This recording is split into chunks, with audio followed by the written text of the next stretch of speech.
क्या? एक नहीं 4 पुत्र तुम्हारे घर में होंगे। अरे भगवान ने हमें और तुम्हें दोनों को वरदान दिया है।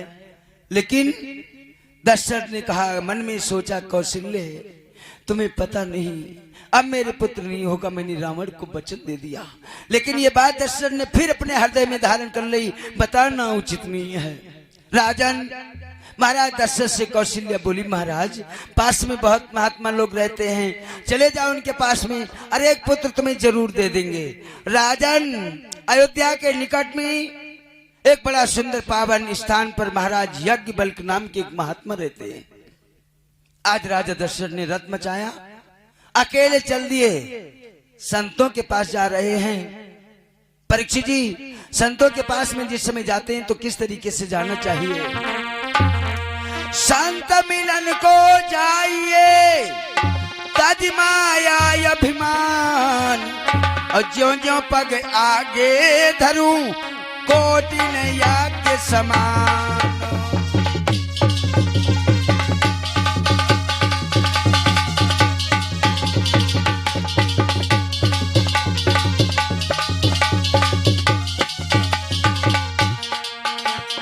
ज्यों ज्यों पग आगे धरूं कोटि नैया के समान।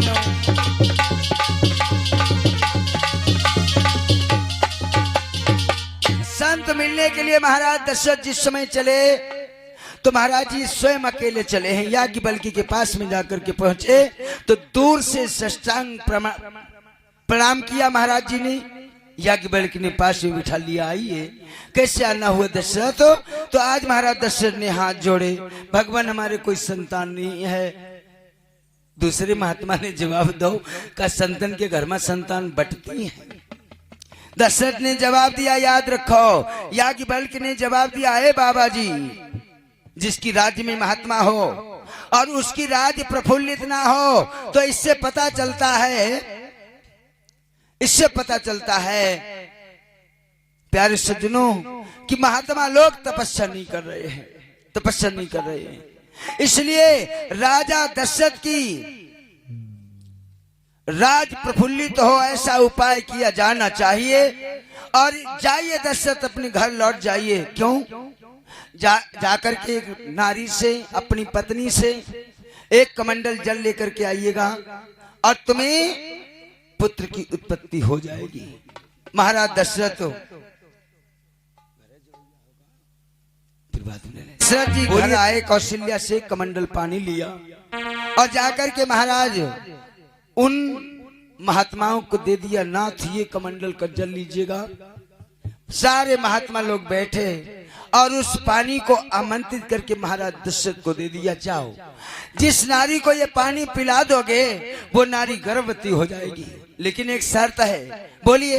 तो आज दशरथ से याज्ञवल्क्य ने जवाब दिया, महाराज इसे जमीन में मत रख देना, सीधे ले जाकर के महल में पहुंचना। महाराज दशरथ ने कमंडल को हाथ में लिए और चल दिए। लेकिन विधना जो करे, कर्म की लेख कभी मिटती नहीं है, कर्मों की लेख कभी मिटती नहीं प्यारे सज्जनों। अब तो ये लेकर के कमंडल चले, लेकिन जिस रास्ते से आए थे उसी रास्ते से चले जाते तो महल मिल जाता, लेकिन घूम करके चले। किस रास्ते से चले? जिस रास्ते में महाराज बाबा लोगन की वाटिका है, पुष्प वाटिका। और ज्यों वाटिका के पास में पहुंचे प्यारे सज्जनों, मन वाटिका पे पहुंचा, फूलों को देखा। अरे चंपा बेली चंबेली क्यारी,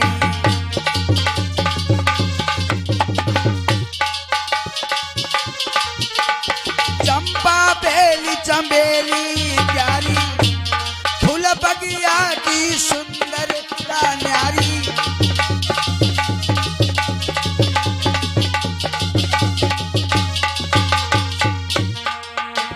चंपा बेली चंबेली प्यारी, फूल बगिया की सुंदर प्यारी।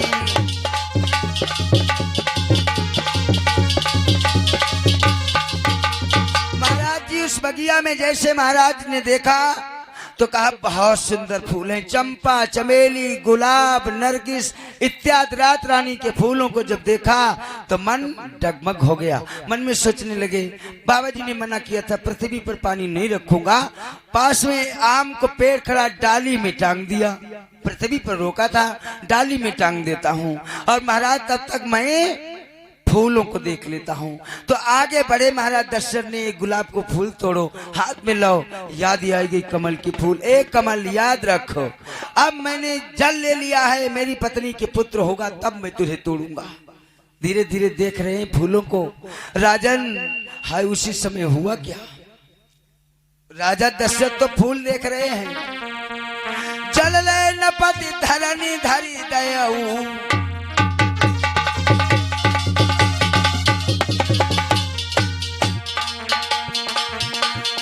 जल लय न पति धरनी धरी दयाऊ, और देख न ऋषि आश्रम चली दयाऊ।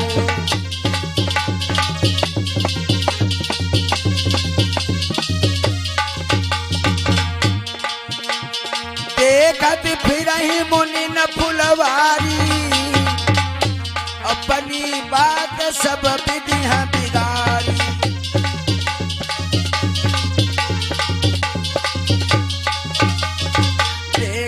फिर ही मुनि न फुलवारी, बनी बात सब विधियां बिगाड़ी।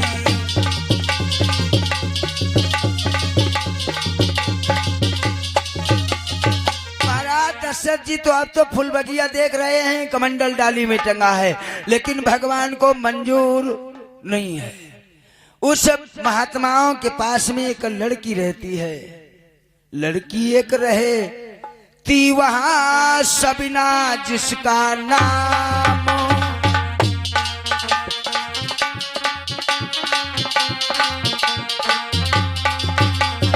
लड़की एक रहे ती वहां सबिना जिसका नाम, कपड़ा धोबे ऋषि के यही उसका काम।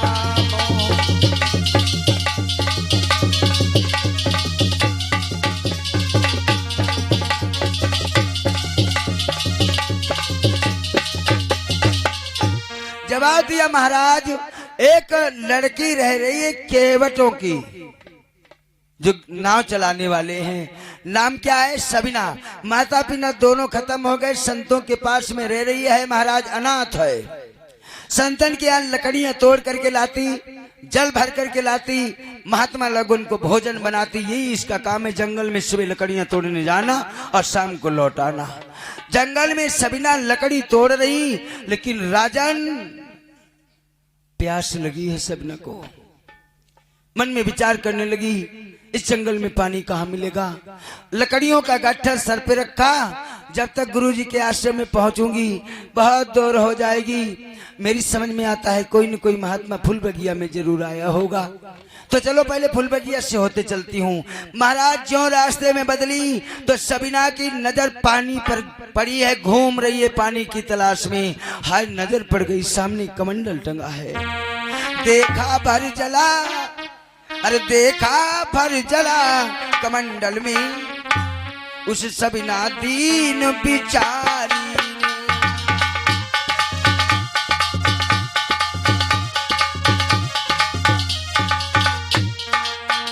देखा जल भरा कमंडल में उस सबिना दीन बिचारी ने। बेटा संतोष, पी लिया कमंडल के जल को, पी लिया कमंडल के जल को उस दुखिया दीन बिचारी ने।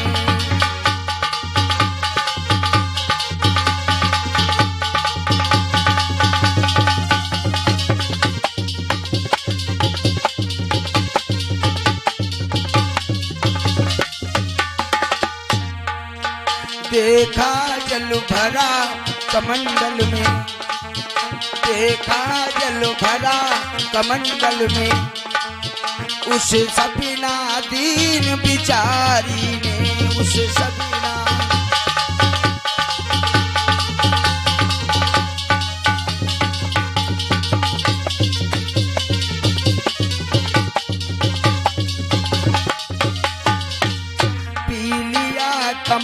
कमंडल के जल को उस दुखिया दीन बिचारी ने पी लिया कमंडल।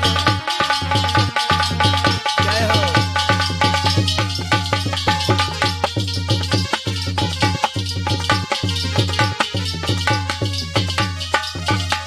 आज जैसे ही कमंडल के पानी को सबना ने देखा, गट्ठर फेंक दिया लकड़ियों का, आगे बढ़कर के सबना ने कमंडल को उठा लिया। महाराज दशरथ फूल बगिया में फूल देख रहे हैं और तब तक सबना ने खड़े खड़े सारा कमंडल का पानी पी लिया। कुंवारी है। भगवान कहते हैं मोर बचन चाहे परी जाई झूठा,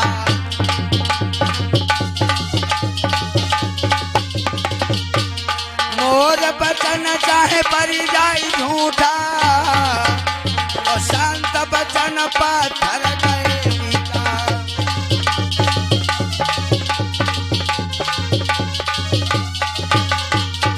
मोर बचन चाहे परी जाए फीका, संत बचन पत्थर कैली का। महाराज जी ने कहा है जो नारी इस जल को पान कर लेगी वो गर्भवती हो जाएगी। लड़की कुंवारी है। बाबा जी के आमंत्रित किया हुआ जल को जैसे खड़े खड़े पान कर लिया, महाराज कोई कन्या गर्भवती हो जाए कुंवारी, उसकी दशा क्या होगी। और जैसे महाराज दशरथ ने मुड़ करके देखा, हाय हाय, दशरथ ने कहा इसने तो नाश कर दिया। दौड़ करके पहुंची। महाराज दशरथ जी पास में पहुंचे और कहा नालायक लड़की, तूने मेरे वंश की बेल को खत्म कर दिया, मैं तुझे मार डालूंगा। महाराज दशरथ ने तलवार को खींच लिया और जैसे तलवार खींची, महाराज दशरथ ने आज सबना के प्राण लेने पर तैयार हो गए। महाराज उठाई लाई तेग करी नाई देर आज लगाई, जैसे चलई बेगुनाथ ने पीछे से पकड़ लई आई।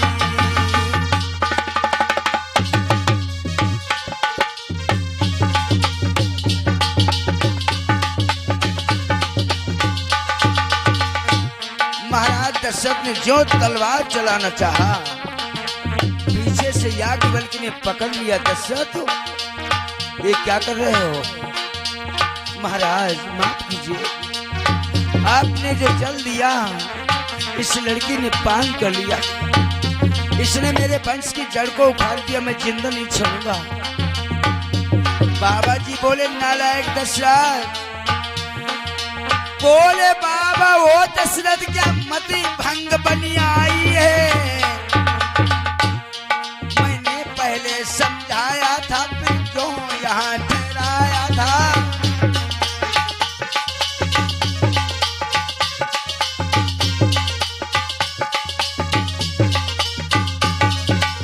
जवाब दिया मैंने पहले ही तुझे मना किया था लेकिन तूने नहीं माना, और तूने यहाँ कमंडल के जल को क्यों रख दिया? दो दो पाप करने जा रहा है।